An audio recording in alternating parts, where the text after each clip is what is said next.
mic. Yeah. All I need is one mic. Yeah. All I need is one mic. Hey everybody, welcome back to One Mic, where I watch shit so you don't have to. And today I'm here to talk about Season 4, Episode 8, the season finale of HBO's Westworld, entitled Será. I love this title because when I started watching the episode, I immediately read the title and kind of started singing that song. And my wife was like, "How the fuck do you know what this song is from?" And the crazy thing is, what this phrase is from, or know this song. And I couldn't even tell her. I've heard that chorus sang in so many different television shows and film that I don't even know where I know it from. I didn't even know what the song was from, what kind of song. I knew nothing about it, just that phrase. And I think it's because I've seen it I heard it in The Simpsons a lot. But it's a song by Doris Day. And it won I have it up here somewhere. Let me make sure I'm not giving you guys crappy information. It won the 1956, that's why I'm glad I looked it up. I was going to say 1953. The 1956 Academy Award for Best Original Song in the movie The Man Who Knew Too Much. I don't know, did I mention it was by Doris Day? It is. But that's what the title means and what it represents. And I think it's an appropriate title for what takes place in this episode, but we'll get around to talking about that in a moment. I want to read the episode description as well. It's not anything special. It says, "Like what I've done with the place, I just cranked it to expert level." This is a line that we hear from the man in black in the episode. He says, "Like what I've done with the place," and Hale says something to the effect of "You've made it into a game," or a stupid game, or whatever. You made it into a game, and he says it was always a game. I just cranked it to expert level. So that's where that came from. So this episode, I'm conflicted about this episode because it's hard to spend 7 episodes of an 8-episode season this show is back. This show is not firing on all cylinders, but it's really strong. This is the second strongest season behind season 1. And I went into this episode Westworld is almost surely going to be in my top 10 for 2022. If not, it'll probably get an honorable mention, but it'll probably be in that top 10. I don't really see any way this finale could go wrong that would we'll just say alter my opinion on the season as a whole. Because I thought even if the finale doesn't quite hit the way the other 7 episodes did, the season as a whole is still going to be a success, right? But while there was a lot to enjoy in this finale, I saw a lot of the things here that turned me away from Westworld in seasons 2 and 3, which is essentially kind of falling back into this pattern of not sweating the small stuff in favor of making sure that they could pull the wool over the eyes of Reddit. That's some sort of goal is let's make this show so mysterious and confusing and convoluted that people on Reddit and people on Twitter and people in the YouTube comments can't guess what our conceit is, what the trick's gonna be, what we have up our sleeve. And it seems like it's become this battle between the writers and creators on the show with the internet to see who can kind of best one another. And in this battle, the show seems to have put so much importance on making sure that you can't guess what's going to happen, and to the point where it's overlooking the small things that make a great show. So it's I might look at it you know what? You tricked me. I was not able to figure anything out all season. I was surprised at every turn. Congrats to you. Pat on the back. But this show fucking sucks because you didn't do anything right. And I'm not saying that's what happened here, but I'm saying that's the direction that a show like this could go when you prioritize the trickery over getting the basics correct. And in this episode, there were a lot of things that came up that kind of shook how I even viewed the season as a whole, and then it shaped this finale in such a way to where now it's definitely not making my top 10. Like my top 10 is gonna be pretty tough to crack at this point. We're in August. I've got enough shows that I've seen where narrowing it down to 10 is already going to be difficult. Like, what do I love that I'm leaving out to not make this top 10? And then after this finale, I'm just not, I just don't see any way that this could make it into the top 10, because the finale, again, it wasn't bad. It wasn't a bad episode. It was just underwhelming. And the things that I didn't like were enough to make me go, God damn it, Westworld doing the same old shit. Like, you know, it's like you had that 7 episodes to feel like they figured it out, and they figured out the right way to do this. And then you watch this episode and you're just like, fuck, man. Like, it almost felt like it wiped away any positivity that I saw them being more negative on the episode than I feel. I think it's just for me, it's the disappointment of an underwhelming episode in a strong season where the part that you needed to really nail it, you didn't. And it did a lot of stuff right. And it did a lot of stuff interesting. A lot of stuff that I think set up for a good season 5, which to me kind of felt like it was giving me like next season is the last season kind of vibe. But I'm going to get into specifics.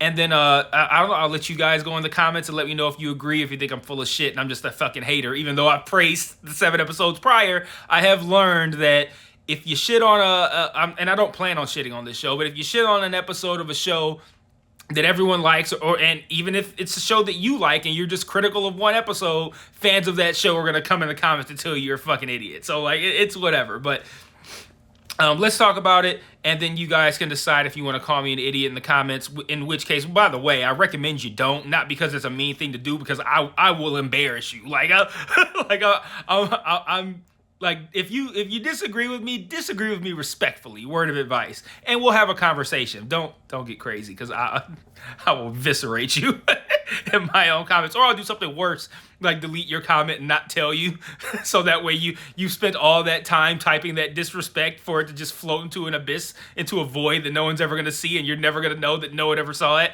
and you spent all that time for nothing. I love doing that. Anyway, let's get to talking about this episode. So while there's a lot to like here and enjoy, there was a lot that I was bothered by, but I'm gonna kind of save that. I'm not gonna save all of it for the end, because some of it's gonna come up throughout the natural course of discussing this episode. But I'm gonna kind of talk about like the few major points that happened in this episode, and then within that I'll talk about some of the things that I didn't like, or some of the things that I did like, because I didn't dislike everything, obviously. But for starters, I thought the opening scene was really cool. We opened up with like a continuation of the host versus humans battle, kind of, that we saw at the end of the last episode, and then we see the return of Stephen Ogg's character, who we've seen in previous seasons. I just remember him like guzzling milk, and like I think it was like the first episode, like season 1, episode 1, in the barn with Dolores and all that. And we see the return of Stephen Ogg's character, which was cool. I thought that scene was cool, watching all these people like get shot with the sniper. But this was like the first moment, and it's the same because it's the opening of the episode, but this is the first time where I'm just kind of like, come on, man. It's when Stephen Ogg's character, he's with this woman, and she's like distraught, like, I don't know what's going on, I don't want to deal with this is scary, and he's all like, yeah, this is fun, the humans are like killing people without any conversations, like, I'm totally down for this. And of course he would be, like, given the kind of guy that we saw him being in Westworld. And he like runs across the street, avoids some gunfire, and he hides behind this giant pillar, and then she follows him. And then he's like talking shit like, oh man, you should see how many of these people like it, while walking backwards from behind the pillar that he's hiding behind. I was so sure that he was gonna die that I openly verbalized it. I'm like, oh, he's about to get killed. Soon as he gets from behind this thing, sure enough, axe to the back of the head. One of the most predictable moment in this show. Like, I like, if you did not know he was gonna die in that moment, was this your first time ever watching an episode of television? Because they telegraphed the shit out of this guy dying, and in that moment, I didn't like panic, like, oh man, this episode was gonna suck. Of course not.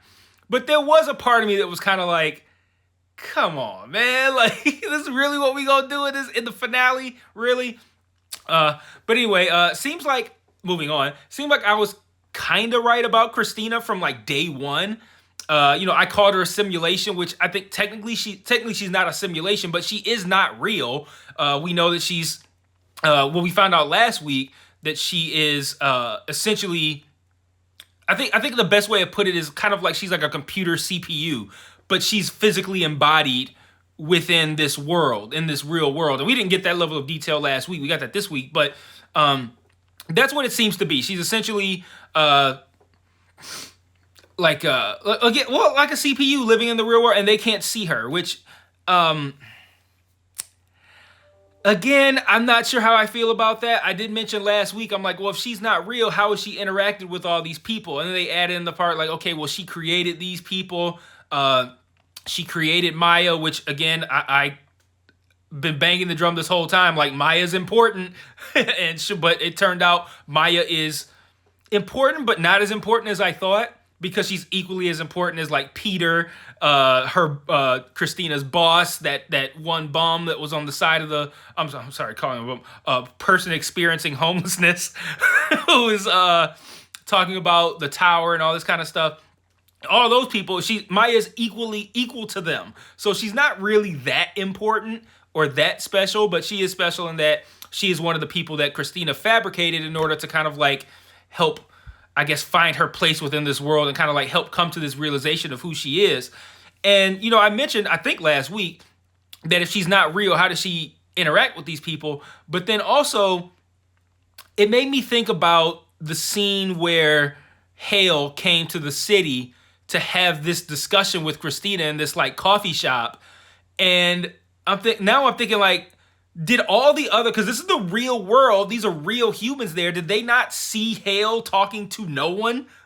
like if Christina's not visible to only those people, to only those people as in like Peter, Maya, Teddy, the people that she's created, all the other people in those coffee shops just watch Hale just talk to somebody. And yes, we could theorize that maybe and I actually did make this theory earlier this season, that the people who are being controlled by the flies, just like hosts, can't see things that will let them know that they're being controlled. So it's the equivalent of the host going, it doesn't look like anything to me. I hypothesize that the fly-controlled humans would have that, and that would explain, like, they probably wouldn't even see Hale there. But my problem with that, and this is a problem that this show has tenfold through all 4 seasons, is I don't respect the concept of something inexplicable happens on the screen and I have to go, this must be how that happened. Or I maybe these things are the events that took place that caused that to happen. Like, I have to theorize and hypothesize about why something I saw on the screen happened based on knowledge that I picked up throughout the show here and there. That shit needs to be on the fucking screen. Like, I shouldn't have to sit here and go, how is it that no one in that coffee shop saw Hale talking to no one? And then go, well, maybe the host, maybe the human controlled flies are like the host and they can't see anything. Like, yes, you can do that. And if anything that I pose a question about in this episode where I'm like, this doesn't make sense or whatever, there are explanations that you can fathom, but that's not how this is supposed to work. I shouldn't have to create my own explanation for why these events are taking place. The fucking show should be telling me. And like, that is a problem that has been prevalent throughout the entirety of this show's run, is things that don't make sense that I have to rationalize. Like, well, maybe this is what happened. And it happens a lot in this episode. I'm going to call it out every time I come across it. But that ultimately popped up a lot in this episode, and that is ultimately what made the episode underwhelming and kind of made me feel like, man, I thought they had it here, but maybe not. But moving on to something else I did like, which I really liked everything with Caleb and Frankie. I thought their stuff was really good. I thought Stubbs' death was pretty good, even though, like I mentioned last week, what does death mean on this show? Less than nothing. Like, it's not even like death is meaningless. Death is less than meaningless. Like, death is so meaningless on this show that you can say with like a fairly large amount of certainty that none of these important characters are dead. Like, it's not just like, oh, but they could bring them back. Oh, but they could bring her back. Like, no, you could go, Maeve is not dead. We will see Maeve in season 5. Bernard is not dead. We will see Bernard in season 5. Hale is not dead, which I'm going to talk about that in a moment. We'll see her in season 5. Who's the other one? I was talking about Caleb and Frankie. I don't know. I already forgot who the other person was who I said will be back. But that's a problem that this show has as well. Oh, Stubbs. Yeah, Stubbs. Stubbs is B tier enough that he might actually be dead, but again, the same logic applies. Like, it's still the case. Even if Stubbs is actually dead, it doesn't change the fact that we can say with 100% certainty that other characters who have died definitively on this show will be back. And when you take away stakes like that, man, you lose a lot of what you're trying to do, particularly on this show. Because we're supposed to be taking this show pretty seriously. And if you can't take the most important thing in life, which is death, like, and I'll say most important, I mean, but something that the thing that you are supposed to take the most seriously. If you can't take death seriously on this show, how are you supposed to really get invested in this show and these characters if people die 17 times and always come back, major characters, and now it's like, oh, you have this big headshot that goes to Maeve and Hale in the last episode, and then I come on here the next morning and go, ain't neither one of them motherfuckers dead. And then sure enough, neither one of them motherfuckers are dead. And granted, that hasn't improved with Maeve yet, but come on. But I liked all the Caleb and Frankie stuff. I thought that was really good. I loved what Aaron Paul has been doing with the, ever since it was revealed that he's a host and that this is the 279th version of him, whatever. Ever since that part has been revealed, the little things that he's been doing, the hand quivers, the thing where it kind of looks like he's swallowing, he'll go like this kind of thing, like he's trying to swallow. Something like that. He was doing that even during the biggest, most dramatic moments. Like the scene where he's talking to Frankie and he's doing his farewell and he's like, I'm living every parent's dream. I get to see my kids grow up. Like I'm exaggerating how it was, but he was still doing it in that scene. And I love that little touch of, even though this is supposed to be that big dramatic scene, I am sticking to the little foibles that I have for this character that indicate that his body is breaking down. I loved that. So shout out to Aaron Paul for that. Because in that moment, in that scene, in that line, to see him still do that thing, I was like, oh man, that was a smart decision to make. And I'd be willing to bet that was something that he kind of improvised, that he came up with on his own to like really stick to the my body is breaking down theme, even during that highly emotional moment. So shout out to Aaron Paul right there for that. Clementine meets with Hale at one point while Hale's looking at William's body and essentially says she plans on getting lost. Like I'm not going to hang around here. She is convinced that she can find where the outliers are hiding at. She's like, there's parts of this earth where nobody can find you. He wouldn't be able to find me. And she's like, oh, where the outliers are. And she's like, yeah. She's like, what makes you think they're going to let you live with them? She's like, what makes you think I'm my ass? And I thought, okay, well, that's interesting. So I guess that's how we're going to close out the Clementine storyline, even though there is no Clementine storyline. She appeared like 3 times, 4 times tops. But later, we hear Dolores narrating that all sentient life on Earth is gone. And that kind of, not confused me, but it made me start asking questions. Did we jump in time? We know that let's work under the assumption, again, and I don't like making assumptions. The show should be telling me this, but again, I have to make sense of what they say. So I'm going to try to do that, even though they're not giving me anything to work with. But, all sentient life is dead. So we have the host and humans fighting each other. Eventually, that's going to reach a point where virtually everyone is dead. There are going to be people who are not going to be able to be found. There'll be people who are not going to be able to kill other people or be killed, whatever the case may be, those people will eventually die of natural causes. But is enough time passed between the events of this episode and when Dolores / Christina says that like, you know, none of these people who were living had sex and made new babies. Like, I don't know. To me, that felt like the indication of a time jump, because it can't be present day within the context of this episode, because we know for a fact that people are still alive. Frankie, her girlfriend she left on the boat with, all the other outliers, people who in other cities who might not have even been affected by flies. We don't, and that's another question. We don't know the scope of what's happened here, and now the season's over. We never found out the scope. How much did she take over? How much? Like we just don't know. And those are the kind of things that I was expecting to kind of get tied up. Like, okay, I can get an idea of how much did she win? How many cities did she take over? Are there living people? And then they took a moment in which I knew for a fact that there are humans still alive. And she is at the end of the day, she said sentient life, which the whole purpose of this show kind of has been to show, or at least attempt to make, the host sentient. And I think that the host within the Sublime would qualify as sentient. So like even and the Sublime is on Earth, it's at the Hoover Dam. So it's like what is she talking about? Like, there's humans alive, there are sentient hosts alive within the Sublime, but even then we could look at that as like, okay, that could be a bit of a stretch to classify that as living sentient life on Earth. Fine. But we still know there's humans alive. So if she's going to say that there's no sentient beings alive, we got to jump forward maybe to all those people being dead, and how much time? Like, there's just so many things where it's like, okay, now I got a whole bunch of questions, and these aren't questions I should be having after the finale. But Clementine says she's going to go there, essentially.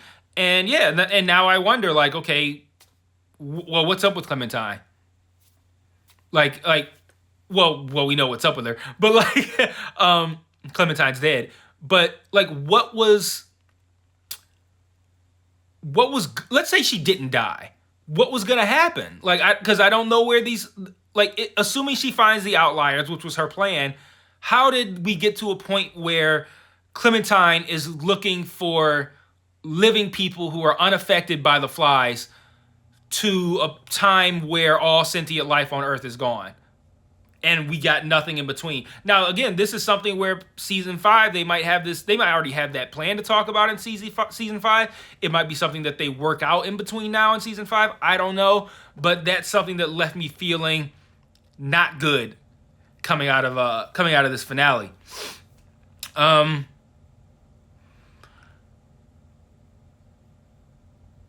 Another thing that was something that I didn't particularly care for here, that I thought didn't really track. I love the scene where she comes in and she like kills Stubbs, R.I.P. Stubbs, but that was a cool scene.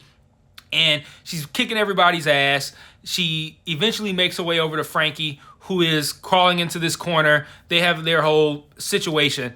And I'm thinking in this moment, okay, Caleb's gonna save her, obviously.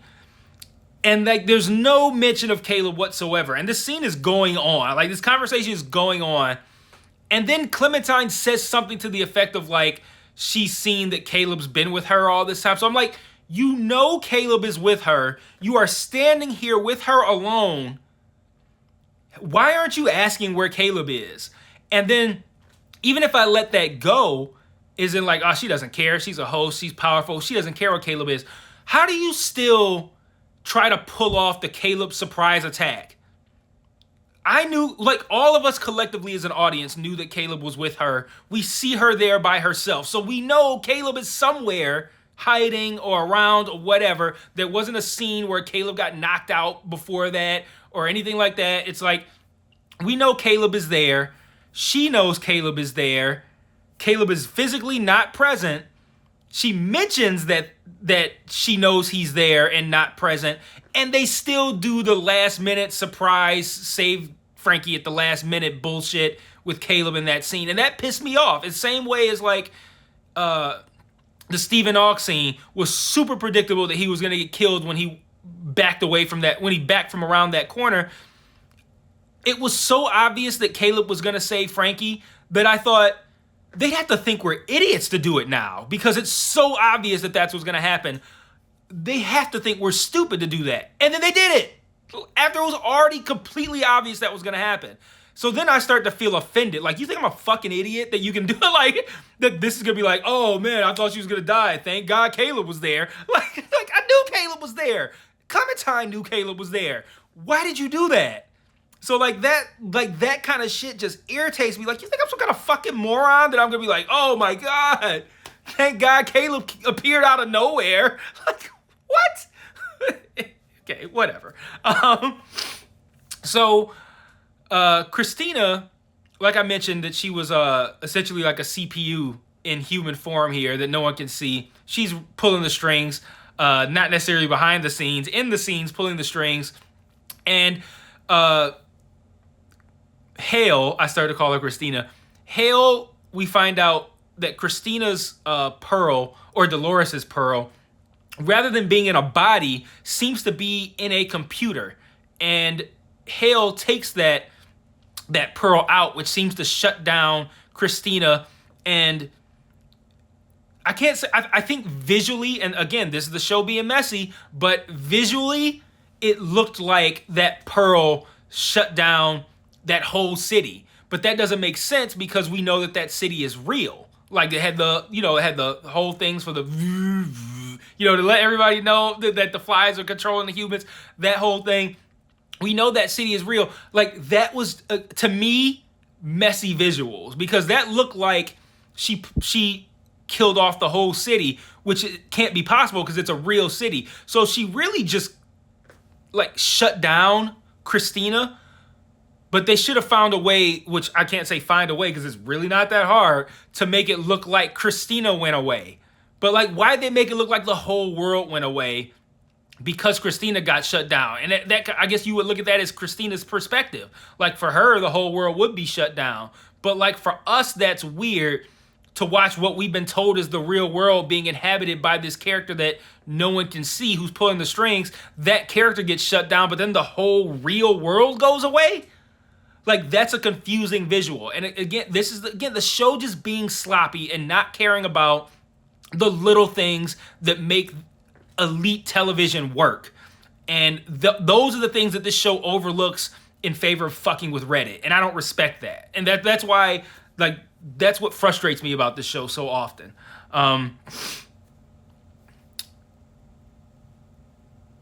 So later, Christina is brought back online. Hale puts her pearl into some apparatus in the Hoover Dam that's connected to where the Sublime is, all those computers. And the world comes back, and Christina essentially says that, there's this last test. We see the world kind of revert to what looks like the original Westworld. And now there's all kinds of theorizing we can do for season 5, right? Is this test gonna be a new Westworld? Is it gonna kind of loop to season 1 again? Are we gonna find that this is the events that preceded season 1 of Westworld? Is this gonna become everything was a simulation, and we're the whole series is gonna end, and we're gonna see Anthony Hopkins as Ford watching a screen going well, that didn't work. After you watch all of these scenarios play out, every time the hosts take over and then they fight the humans and then everybody dies, and every time, no matter what I do in the simulation, everybody dies every time, and we just keep looping it. It doesn't work. But God, I hope that doesn't happen. But there's a whole lot of different ways this can go. I hope it's not a thing where I don't necessarily mind if we go back to Westworld, but there's also a part of me that wonders how compelling it can be if this whole Westworld is taking place within the Sublime with entirely simulated hosts and whatnot. Without humans and what we would consider to be real life stakes, how does that work? And that's not to say they're going to do that. They might do something entirely different, but that seems to be based upon what was put on the screen, what will be likely to happen. But I don't know. I guess we'll see. But I hope it doesn't turn out that way. I'm interested in seeing, I don't mind seeing Westworld again. I'm just curious to see how it's going to play out. All I know is I hope it doesn't end in a thing where it's the lesson is essentially we go through these loops. We're right back to square one where we're starting Westworld again. And then ultimately we're going to end up in a place where it's like, this is where we're going to end up every time. And then, like I said, Anthony Hopkins is like looking at a screen going like, well, no luck here with my whole simulation here. So Hale kills the Man in Black in exactly the way as I predicted last week. You know, when I talked about Bernard's message and the reach with your left hand, and I think I hypothesized specifically that someone, I don't know if I said Hale, I think I probably said someone would be in that spot and would kill the Man in Black with something that he placed over there, probably a gun. Exactly what happened. She then destroys his pearl. But what did I say about death on this show earlier? Meaningless. Is Ed Harris going to be back for season 5? Yup. I can't even like fashion up an explanation for you in my mind of how they bring back a character with a smashed pearl into the show. They're going to find a way to bring back Hale and the Man in Black, and it's gross. But there was one thing it's probably in my thoughts that I want to go over at the end. So I'll wait on that. So a couple of thoughts. Yes, this first thing is what I want to talk about. Hale not being dead. So there's a line, I want to say it was the last episode, where Hale says, something about these hosts being kind of immortal, but then but if she described the size of a bullet. If I put a bullet or whatever, an object the size of a bullet, whatever size she gives, through your pearl, that's the end of you. You ain't coming back. When the Man in Black came and shot Maeve and Hale at the end of the last episode, right through here, I thought, this is telling me, based on that line, that he just put a bullet through her pearl. So there should be no more Maeve and no more Hale. Yet, I still entered this episode thinking both of them are going to be back. Sure enough, they don't even bother to address how Hale comes back. It's just like, let's fix her back up and she's back. And I'm sitting here like, it looked to me like he put a bullet through her pearl, and I'm 100% sure I heard her say that putting a bullet through the pearl ends you. Why the fuck is she back again? And again, like you can't do this. Like, you can't kill off major characters over and over and over and expect this show to mean anything. It means nothing if you can't kill off characters and have it have some sort of impact on the viewer. And it has no impact at all when you kill a character on this show, because there is 0% of me that believes that character is dead or that character can't come back. And that really irritated me that they didn't even bother to try to explain how Hale came back. It's like, they know we don't give a fuck about how people come back. We just bring them back, and the audience is going to deal with it. Let's fuck with Reddit some more. Like, oh, God, that pissed me off. And what pissed me off the most, even though I'm sure you guys watch it, are like, man, he's already been pissed off a lot of things. I went back and watched the end of episode 7 because I'm like, there's no way that the tower looks like this after what happened at the end of episode 7. At the end of episode 7, I came here and sat in front of you guys. I'm like, Man in Black blew up the tower. Does that mean that everyone's going to be stuck on kill each other mode? Like, is everyone going to get shut down? Who knows what's going to happen? And then they come up in this episode, and it looks unscathed aside from blown out windows. Like, it's not burnt. Nothing's destroyed. It looks unscathed aside from broken glass. And I'm like, there's no way. I went back and watched the end of episode 7 again. That motherfucker exploded. And they're going to bring it back unscathed aside. So he hit the blow up windows setting.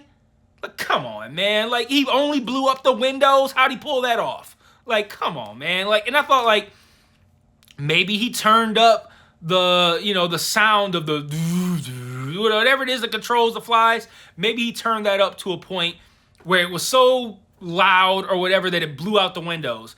And then again, I'm back to, why the fuck am I having to make up an explanation for something stupid like that? 2, why? Like, what's the end game? Let me have a cool shot of me walking away when the windows explode. There's no other reason to only blow up the windows. and everything is still controlled by everything is still the same. The flies, the humans and the hosts are still fighting. You still hear the tones, all this kind of stuff. What the fuck with that tower, dog? That shit pissed me off. Like a lot of this other stuff, I'm just kind of like, I didn't like this. But it's indicative of kind of what this shows. The tower being unscathed, aside from blown up windows. If you're not mad about that, go back and watch the end of episode 7 and tell me how what we saw at the end of episode 7, how we could have a tower that looks like this in episode 8. And then explain to me why he would only blow the windows out. Again, I know I keep beating this dead horse. This is the problem when you prioritize fucking with Reddit over getting the simple things right. And you can't start this episode with the tower looking virtually unblemished, aside from broken windows and glass, immediately following the explosion of the tower, of that same area of the tower at the end of the previous episode. Did no one give a fuck like about continuity at all? Did no one care? Like the who edited this? That they were just like, yo, I just edited it in episode 7 and this was exploded. Like, did no one care? Like the people who filmed it, none of that. No one gave a shit about the fact that the tower was blown up and then the tower is perfectly fine aside from broken windows the next day. Oh my God, that drove me crazy. Stomping on the hologram of the city to break that concrete to get Dolores' pearl, man, that was corny. Like, if she had used like a sledgehammer or something, that'd have been a little cooler. I know they thought stomping on it looked cool, but it didn't. Like, that did not look cool. It looked like I don't know. It looked like the start of like a dance or something like that. Like, I don't know. I don't know. It looks like she was about to like if you're like the lead singer of a rock band and you go 1, 2, 3. Like, that's what the stomps look like. Like she was about to start a rock song. Oh my gosh. I also thought it was weird how a video from Bernard made Hale do a complete 180 on her behavior. Like she went from I'm gonna kill everybody, I'm gonna save everybody after watching this video from Bernard. I thought that was weird. But anyway, I didn't realize I'd gone this long.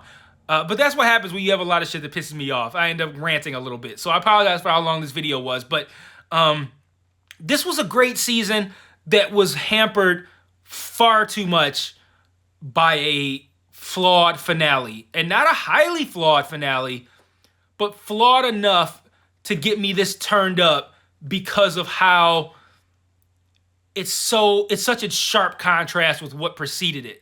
That, I came to this episode thinking, like, there's no way they fucked this up.